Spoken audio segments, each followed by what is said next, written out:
Hello, curious minds. Welcome to another intellectual journey. Today we're going to unpack an idea that's been sold to us as the key to success, but might actually be the source of our unhappiness. An idea that whispers in our ears every day, from every platform and every self-help book we see.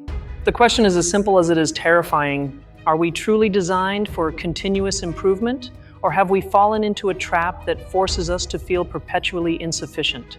Think about it for a moment. This constant pressure to be more productive, smarter, more successful, where does it really come from? The concept of continuous improvement, or Kaizen as it's known in its Japanese origin, was born in the business world. It was a strategy to optimize processes and production in factories. Its goal was corporate efficiency. The problem started when we applied that industrial logic to our own humanity. Suddenly, we weren't just people living lives. We became projects that needed constant optimization. Every day, we had to be a version 1.1 of ourselves. And the previous version, yesterday's, was already obsolete. It was, in a way, a failure. This brings us to a key idea in well-being psychology, hedonic adaptation. This term, which sounds complex, describes a very simple phenomenon. Humans get used to good things incredibly quickly. That raise, that new car, that achievement you work so hard for, it gives you intense joy. But how long does it last? Researchers in positive psychology have shown that this happiness fades and we return to our baseline level. Once you get used to the new, you need something even better to feel the same emotion. It's a treadmill that seems impossible to get off. We're always running towards the next goal without enjoying where we are. Now, it's not entirely our fault. From an evolutionary anthropology perspective, our brains aren't designed for constant happiness. They're designed for survival. For millennia, dissatisfaction was an advantage. A brain that always sought more food or better shelter was more likely to survive. That never enough mechanism kept us alive in a world of scarcity. The problem is, we now live in a world of unprecedented abundance. We have the same ancient brain with the same dissatisfaction operating system, but in an environment that exploits it in ways our ancestors never imagined. And here's where sociology comes in. Modern consumer culture thrives on our dissatisfaction. It doesn't work if we're content with what we have. It needs to constantly create new needs for us. It needs us to feel a void, so we'll try to fill it by buying the next product, the next course, the next solution. Social media is the engine of this insufficiency machine. We don't just see other people's lives, we see an edited, perfect version, a highlight reel of their best moments. Our brain, however, doesn't process it as a highlight reel. It processes it as reality, as a competition we're losing. A study from the University of Copenhagen found that passive social media use, meaning just scrolling without interacting, is strongly correlated with decreased well-being and increased envy. We compare ourselves to an impossible ideal, a digital ghost. And in that comparison, we always come up short. So we have biology working against us with a brain programmed for dissatisfaction, and we have culture working against us, an economic and social system that profits from that very dissatisfaction. It's the perfect storm for an epidemic of anxiety and burnout. We've been convinced that the fault is ours. We're told we're not trying hard enough, that we're not disciplined enough, that we need another productivity hack. But what if the game is rigged? What if we're playing a game that's impossible to win by design? What if the goalpost keeps moving on purpose? Think about the language we use. We talk about hacking our biology, optimizing our routines, maximizing our potential. It's the language of machines, of computer systems. We've forgotten how to speak the language of human beings, a language that includes rest, acceptance, and the simple joy of being. The philosopher Byung-Chul Han, a contemporary thinker, calls it the achievement society. In this society, we're no longer exploited by a tyrannical boss. Instead, we've become our own exploiters. We push ourselves to the point of collapse, believing we're doing it out of our own free will and freedom. The paradox is cruel. The pursuit of freedom through self-improvement leads us to a new form of slavery, a self-imposed servitude. We run on a hamster wheel, not because someone forces us with a whip, but because we've been convinced that running is the ultimate expression of our freedom. So what's the way out? If continuous improvement is a trap, is the alternative stagnation and mediocrity? Not necessarily. The key isn't to abandon the desire to grow, but to radically change why we do it. The secret is to redefine what improving truly means. Instead of infinite improvement driven by insufficiency, we can aim for intentional growth. This means choosing to grow in areas that bring us genuine purpose and joy, not just the ones society tells us are important. It's not about being the best, but about being more true to yourself. Neuroscience gives us a clue. When we act from intrinsic motivation, meaning doing something because we enjoy it rather than for an external reward, our brain releases dopamine in a more sustainable way. It's a form of reward that doesn't create the same dependency as the hedonic treadmill. This means cultivating self-compassion, understanding that we are imperfect beings in an imperfect world, and that's okay. Psychologist Kristin Neff, a leading researcher in this field, has shown that self-compassion is a much more effective driver for personal growth than constant self-criticism. It means practicing gratitude, not as a cliche, but as an active mental exercise. Focusing on what we already have breaks the cycle of always wanting what we don't. It trains our brain to find satisfaction in the present, temporarily deactivating that ancient scarcity instinct. And perhaps the most radical thing of all, it means accepting our limits. We live in a culture that tells us there are no limits, that we can be anything if we just try hard enough. This is an exhausting lie. Recognizing our limits isn't weakness, it's wisdom. It's knowing where to invest our finite energy. We've dismantled the myth. The incessant pursuit of improvement isn't a biological mandate for greatness, but an echo of our evolutionary past, exploited by a system that feeds on our insecurity. We've been sold a race without a finish line, and it's time to stop running. True growth isn't an infinite upward line. It's more like a garden. It requires care, patience, and also periods of rest. Sometimes the most productive action is to do nothing at all. It's allowing ourselves to simply be, and in that being, finding a sufficiency that no external goal can offer. So, the next time you feel that pang of insufficiency, that voice telling you you're not doing enough, ask yourself, is this my voice, or is it the echo of a system that wants me dissatisfied? The answer to that question could be the first step to escaping the trap. It's not about rejecting ambition, but reclaiming it, making it our own, directing it towards ends that nourish us instead of draining us, building a life with personal meaning, not a life that just looks good on a productivity spreadsheet or a social media profile. The shift in mindset is subtle yet profound. We move from asking, how can I be better, to asking, how can I live more authentically? The first question puts you in a race against everyone. The second puts you on a journey with yourself. The destination is completely different. Stoic philosophy, for example, teaches us to differentiate between what we can control and what we cannot. Social pressure, algorithms, the global economy, we can't control them. But our response, our intentions, and our focus, we can. That's where our true power lies. We've explored the psychology, sociology, and philosophy behind this modern trap. We see that it's not a personal failure. It's a systemic and biological problem that we all contend with. And simply understanding the architecture of the trap is the first step to disarming it. In conclusion, we are not designed for continuous improvement in the way it's been sold to us. We are designed for survival, and that design has been hijacked. True improvement isn't about being more, it's about being sufficient. And sufficiency isn't found in the next goal, it's cultivated in the present moment. The next time you achieve something, stop. Really stop. Savor that moment. Don't immediately think about what's next. Give your brain the chance to register the victory. It's an act of rebellion against the culture of insufficiency. A small act that, repeated, can change your life. Let's remember that life isn't an optimization project. It's a work of art. And art isn't about being perfect, it's about being expressive, being real, having textures, having lights, and above all, having shadows. Shadows are what give depth to the complete picture. The final paradox is that by stopping trying to be perfect, we often get closer to our true potential. By freeing ourselves from the pressure of being an idealized version of ourselves, we release the energy to simply be ourselves. And that's the most powerful version we can be. Think about nature. A tree doesn't try to be the tallest tree every second of its existence. It simply grows. It adapts to the seasons. It has periods of growth and periods of dormancy. And throughout that entire process, it is perfectly a tree. We should learn more from that organic wisdom. The hustle culture, that idea of working tirelessly, sells us exhaustion as a badge of honor. But neuroscience studies show that the brain needs downtime to consolidate memory, learn, and generate creative ideas. Rest isn't the enemy of productivity, it's its indispensable partner. So we've seen that the trap has three components. Our prehistoric biology, a socioeconomic system that profits from our insecurity, and the internalization of that pressure, turning us into our own taskmasters. Knowing your enemy is half the battle. The antidote, therefore, also has three parts: awareness of our own thought patterns, a critical filter against the cultural messages we consume, and most importantly, a radical dose of self-acceptance. It's not an easy path, but it's the only one that leads to peace. The next time an app asks you to rate your day or an ad offers you an optimized life, remember, you are a human being, not an algorithm. Your worth isn't measured in performance metrics. Your worth is inherent. Simply by existing, you are already enough. This isn't a call for conformity. It's a call for conscious rebellion. A rebellion against the tyranny of infinite self-improvement. It's choosing depth over speed, purpose over productivity, and well-being over performance. It's reclaiming control of our own definition of success. I hope this reflection has given you a new perspective. that it's made you question some of the pressures we take for granted in our daily lives. Sometimes the most powerful question is the one that challenges the fundamental premise upon which we build our lives. The idea that we must always improve is one of those premises.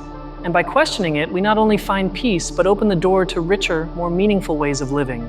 Ways that aren't based on the anxiety of what we lack, but on gratitude for what we already are and have. We've seen how power structures from marketing to social media directly profit from this state of perpetual dissatisfaction. Recognizing this allows us to see advertising and perfect profiles not as a mirror of our failures, but as a strategy designed to manipulate us. This awareness is like developing an immunity. You start to see the be better messages for what they truly are. They're not well-intentioned advice. They're part of a mechanism that needs you to feel incomplete so it can sell you the cure. A cure that, of course, is never definitive. The alternative isn't laziness. It's deliberate action. It's choosing your battles. Instead of trying to improve on 20 fronts at once because a productivity guru told you to, choose one or two things that truly resonate with your soul and work on them with patience and kindness. From a psychological standpoint, this relates to self-determination theory. This theory posits that human well-being depends on three basic needs: competence, feeling that we are good at what we do; autonomy, feeling that we control our own lives; and relatedness, feeling like part of a community. The continuous improvement trap often attacks these three needs. It makes us feel incompetent because the goalpost is always moving. It undermines our autonomy by dictating what we should improve, and it isolates us in individualistic competition against everyone else, damaging our relatedness. Therefore, a healthier life isn't about accumulating more achievements. It's about nourishing these three needs, finding a skill you love and practicing it for the sheer joy of it, making decisions based on your values, not external expectations, and cultivating deep, meaningful relationships. Imagine for a second a society that valued sufficiency over infinite growth. A society where rest was as respected as work, where the question, "Are you happy?" was more important than, "What do you do for a living?" It's a radical paradigm shift, but one that is vital for our collective well-being. This problem isn't just individual, it's collective.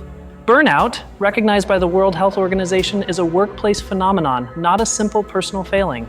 It's the result of a system that demands unsustainable improvement and performance. It's a societal illness. By resisting this pressure at an individual level, we're also sending a collective message. We're saying that we value our humanity over our productivity. We're defending the right to be imperfect, to rest, and to define success on our own terms. You don't need anyone's permission to get off the treadmill.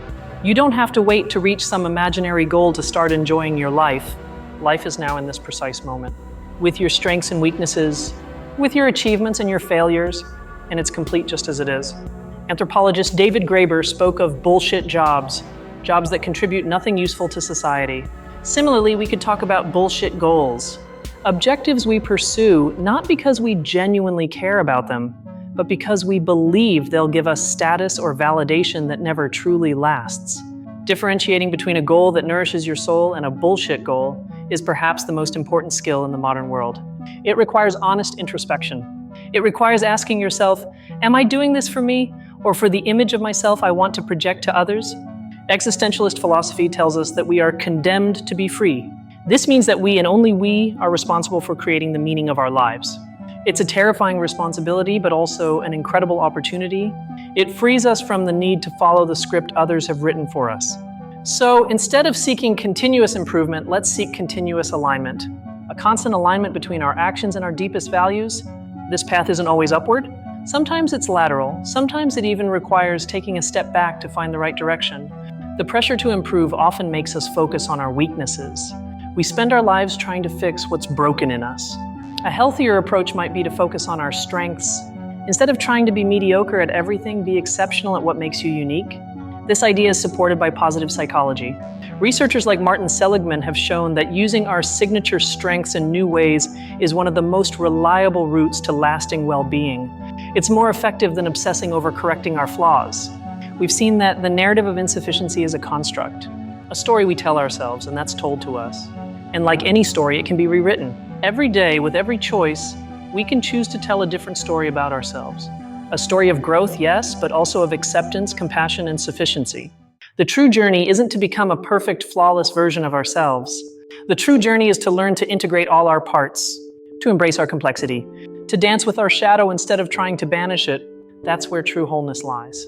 I hope this deep analysis has served you not as a definitive answer, but as a set of tools for thinking. Tools so you can build your own philosophy of life, one that serves you, not the system around you, one that frees you rather than chains you.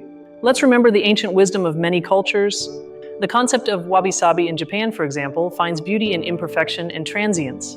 It doesn't seek polished perfection, but the beauty of authenticity, of what's worn by time. It's an aesthetic of acceptance. Adopting such a mindset in our lives is a revolutionary act. It's saying that our scars, our imperfections, and our history aren't flaws to be erased, but part of our unique beauty. They are proof that we have lived, struggled, and survived. The continuous improvement trap keeps us in a state of perpetual future. We're always living for the person we'll be tomorrow, next week, next year. And we miss out on the only thing we truly have, which is now. The present becomes a mere means to an end that never arrives. Disarming the trap is learning to inhabit the present. The practice of mindfulness, which has its roots in ancient traditions, is precisely that. A training to anchor our awareness in the here and now, without judgment. It's observing our thoughts of insufficiency without being carried away by them. It's not about eliminating ambition. A life without goals can feel empty. The key is the quality of those goals. Are they externally imposed goals designed to gain status and approval? Or are they goals that arise from within, from our curiosity, our passion, our desire to contribute? Sociologist Zygmunt Bauman spoke of liquid modernity, an era where everything is temporary, changing, and uncertain. In this context, clinging to a rigid long-term improvement plan is a recipe for frustration. Adaptability and resilience are far more valuable than optimization. So, instead of a 5-year plan to improve, perhaps we need an internal compass. A set of values that guide us through uncertainty. The compass doesn't tell you what's at the destination, but it assures you that you're moving in the right direction, your direction. We've seen that insufficiency is a profitable business. From the beauty industry to self-help, many empires are built on the premise that you are not enough as you are. Being aware of this makes us more critical consumers and freer human beings. The true life hack, if one even exists, isn't a new productivity technique. It's the ancient and radical act of self-acceptance. It's looking in the mirror with all our imperfections and saying enough. Not with resignation, but with a deep and powerful sense of peace. This path requires courage. It's easier to go with the flow, to pursue the goals everyone else is chasing. Stepping off the beaten path and defining your own course is an act of bravery. It means facing uncertainty and the judgment of others, but the reward is authenticity. To summarize our journey, we've identified a mental and cultural trap. We've explored its roots in our biology and sociology, and we've charted an escape route, a map that doesn't lead to perfection, but to wholeness.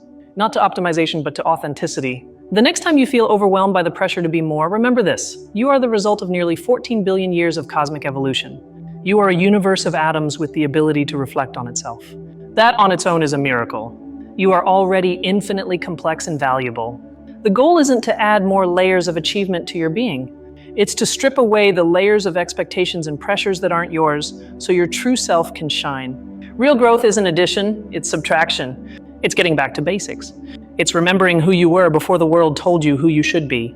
This is the ultimate liberation. Realizing that the race was optional, that the game was rigged, and that you have the power to leave the board and start playing your own game, by your own rules. A game where the goal isn't to win, but to play with purpose and joy. This is an immense and complex topic, and today we've only scratched the surface, but I hope this exploration has given you a language and concepts to better understand your own struggles and those of the people around you. Knowledge in this case truly is power. So I invite you to reflect. In which areas of your life do you feel this pressure most intensely? What improvement are you pursuing that perhaps isn't truly yours? Self-awareness is the first and most crucial step to reclaiming control of your personal narrative. We've seen the problem from multiple angles. The evolutionary brain, consumer society, well-being psychology, all point to the same conclusion. The blind pursuit of improvement is a path to exhaustion. The conscious pursuit of purpose is the path to fulfillment. Remember, you're not alone in this feeling. The sensation of insufficiency is one of the most common experiences in modern society. It's a silent epidemic. Talking about it, understanding it, and sharing it is part of the antidote. It breaks the isolation that the trap itself creates. The biggest battle of our generation might not be external. It might be this: the battle for our attention, for our inner peace, for the right to simply be human in a world that increasingly wants to turn us into efficient machines. Choose humanity. Choose compassion. Choose sufficiency, not because it's the easy path, but because it's the only path that leads to a place truly worth being. a place of inner peace and authentic connection with the world and with yourself. We've reached the end of this deep analysis. We've dismantled the idea of continuous improvement and found the trap within it. I hope this perspective offers you new freedom and a new way of understanding your own journey. Let's remember the central message. We are not designed for continuous improvement as an end in itself. We are designed for survival, connection, and the pursuit of meaning. The trap is confusing one for the other. The key is to align our growth with our deepest purpose. Life isn't a race to an unattainable finish line. It's a stroll, sometimes a dance, through a complex and beautiful landscape. It's about paying attention to the journey, not just obsessing over the destination. It's time to change the pace. I hope these ideas resonate with you. May they help you navigate a complex world that constantly demands more from us. Remember that your worth isn't in what you achieve, but in who you are. And who you are right here and now is already more than enough. The true rebellion is inner peace. In a society that profits from your anxiety, finding calm is a political act. It's reclaiming your mind and well-being as sovereign territory that's not for sale. And that's a victory worth pursuing. The conclusion is clear. The initial question was a false dichotomy. We are designed neither for continuous improvement nor for insufficiency. We are designed for life. And life is growth, yes, but it's also rest, joy, pain, and acceptance. It's the whole spectrum. We've reached the end of our journey today. It's been a pleasure to explore these profound ideas with all of you. I hope you found as much value in this discussion as I did in preparing it. Thank you for joining me. Thank you so much for your time and attention. It's the most valuable resource we have, and I deeply appreciate you choosing to share a part of yours with me. It means the world. Now, I'd love to hear your perspective. Do you feel stuck on this treadmill? How do you deal with this pressure? Share your theory and experiences in the comments below. Let's read and learn together. Your story matters. If this content has brought you value and you want to continue exploring life's big questions from sociology, philosophy, and psychology, don't forget to subscribe and hit that notification bell. Until next time, curious minds.